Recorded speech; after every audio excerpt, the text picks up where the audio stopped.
The Herd is coming up next right here on FS1. So let's head over check in with Colin. Hey, Colin, how are you? What is on the show? Well, it's very interesting. More contract noise in the Pacific Northwest with the Seahawks. Hard Knocks has started. Something bothers me, and I just gotta lay it out there. That's coming up. Okay, looking forward to it, Colin. Thanks. Guys, the NFL announced several new changes yesterday, including new guidelines for officials to penalize taunting and strictly enforce taunting rules during games. This is reportedly because the league saw an increase in taunting last year. Shannon, how would this have impacted you while you were playing? Skip, not much, but Skip, this is an emotional game. Not much. You led the league in taunting. I mean, I'm about to flex in a few guys' face. But Skip, if I catch a pass and I get up and I start clapping, they gonna call me for taunting? They're going to call you. Yeah, that's what I'm talking about. Yeah. Come on. Well, if you sort of do it in the guy's face or stand over. If I catch a pass and he get up and tackle me and I get up and start clapping, what you want me to do? You want me to turn my back to him so he can't see it? I want him to know I'm doing it. Skip, they doing too much now.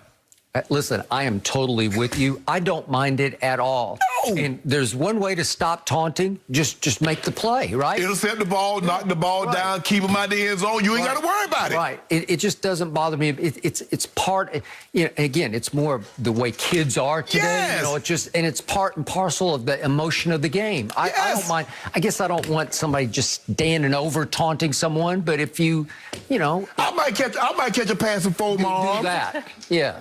Yeah, but that's taunting, Skip. That's a flag, man. Come on, Skip, they're going too far now. You know that. You realize they threw only 10 taunting flags the whole year last year. Oh, they just threw 10 on me in the season. There you go. Finally, you admitted it. They just threw 10 on me in the season. I was flexing on everybody. Yep. Okay, that is it for Undisputed. Let's keep the fun in the game. Skip, Shannon, see you tomorrow. Colin, Joy, take it away with the Herd. Have a good one, guys. Undisputed. Thoughts? What was your biggest takeaway? I'm not totally convinced, Skip, that this season's going to be any different than the previous two. I just, you know, maybe I wish they would show, like, more. I wish they, because Skip, you remember Mike McCarthy said, like, man, everybody's really quiet. It's going to be the pad day. I want to hear somebody fire first day in pad. And I know that's a tiring time, Skip, because the way Mike Shanahan, my previous coach in Denver, Skip, it was always the third day. Okay, now you really, really sore. So you really got to get your mind prepared to thud it up. Yeah.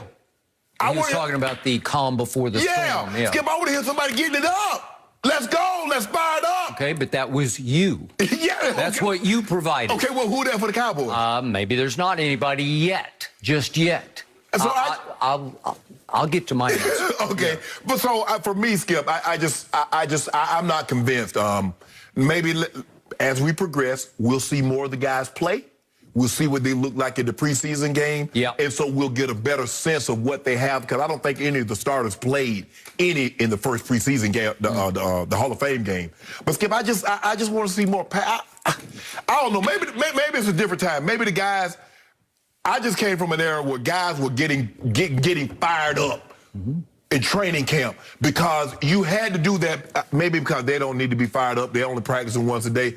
But, Skip, it was a grind. You know what it was like to be out there 2.5, 3 hours, twice a day, hitting. Ain't no walk through. Walk what? Pads, full pads, full tank to the ground. So you got to get somebody had to get us going. I want to see that for the Cowboys. I want to see that fire. I want to see that passion. Somebody on the defense, on the offensive line, take the offense or defensive side of the football, take the Bulls by the horn and says, let's go. Because your coach, you're going to talk about the coach. Oh, are we? Okay, I have a whole lot to say about what I saw and did not see last night on Hard Knocks. Number one, biggest takeaway. You predicted that Jerry would dominate Hard Knocks. He did not dominate episode 1. Maybe he'll dominate other episodes, but episode 1, he was just another player. Yeah. I'm talking about playing a part. He definitely did not. He did not feature as much as I thought he would. Okay. But when he was featured, we got to see Jerry operate as the GM of the team. He is the GM.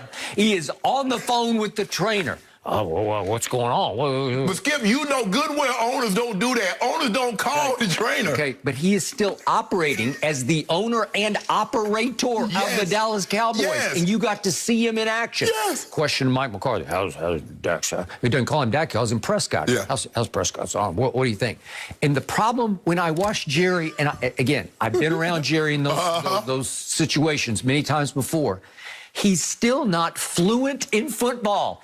It's like he still doesn't quite get it. He can't speak it very well. Where it's always a little awkward and a little off kilter, right? Like it doesn't come across as convincing, right? Right. As he's the GM of the team. He's not cool with the way he's expressing himself. Right. And then weirdly, it shows him he's got some little hamburger, or was it a breakfast? That's a breakfast sandwich. Did he put salt on? He's putting salt on it. And I'm saying, Jerry, if you want to last much longer, you know, he's always talking about his mortality. Maybe you shouldn't salt that thing. What did Jerry, 78, 79? Yeah. He's like, man, I'm going to go out and be happy back. I don't care. I'm just going to eat whatever I want to eat, and I'm going to salt away, right? I think it's plenty salty enough because it looked like it was salty. I think it was. Okay, so that's the Jerry part of it. Right. But I told you yesterday, I predicted this, and I'm giving you credit because you predicted before the draft the best defensive player in the draft is Micah Parsons, said Shannon Sharp, the Hall of Famer. And you just might be right. Again, I thought Patrick Surtain Jr., son of a great cornerback in the NFL, I thought he was the perfect fit opposite the other Alabama cornerback that we have, that he would be the bookend corner, and here we would be set for the next 10 years at cornerback. Right. And your Denver Broncos stole him right ahead of us, and he will be a bona fide star for your Broncos. He's looked good in camp there. He has. Okay, he's just a stud.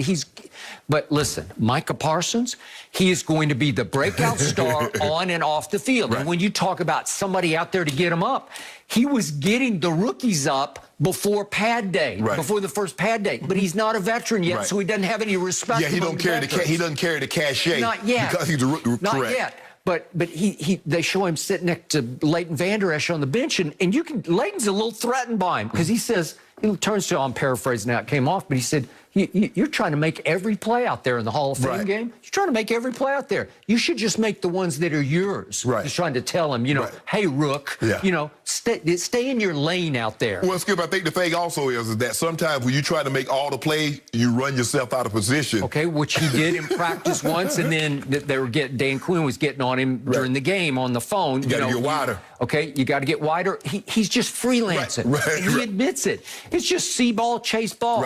But all of his gambling will pay off because I promise you, I'm on record. I'm going to predict this. Micah Parsons will be the biggest reason they win the NFC East this year. I'm not predicting any more than that, but they will be a playoff team because they will win the division, because they will be much improved on defense, starting with number 11, a rookie, because they don't have that. They've never had that. It's been years since they had somebody who will fly around and make plays like that. Skip, his talent is undeniable. When you look and you see the things that he can do, you're not to be that big, that fast, and he's sudden. He's sudden. Now, Skip, he's gonna make some mistakes because he's a rookie. Yeah, and they're gonna take advantage of his over-aggressiveness. Exactly. Exactly. It's just like, Skip, you saw the one-on-one. What did the fullback do? Hit him with an out and up because he know, I will get this play, I will make this play. And he just turned to him and said, good route. Okay, all right, because you got me. You got me. But I loved his nature with the way he was interacting with his rookie teammates because they're starting to follow him. And you could hear it's the first practice, and you could hear somebody yell out, holy bleep.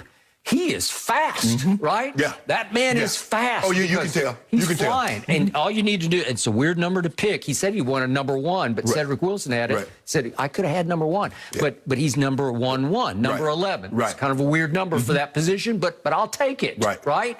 So he's going to be the breakout star on and off the field, and I think he's going to dominate the next 3 episodes of Hard Knocks. Yeah, and Skip, I think the thing is, for when you watch him, you can tell that he has natural leadership skills. He does. He just happens to be a rookie, so he's not going to be able to. He's not going to be in that role just yet. But I also, Skip, I think for me is that going back and looking at training camp, and a lot of things when I'm watching these, it reminds me because I remember my first 3 or 4 years in Denver, Skip. That's what we had to get to practice. We had bicycles, and As a rookie, I didn't know anything about that until I got there, but I didn't have enough money to go buy no bike anyway. So I would just steal the vet's bike.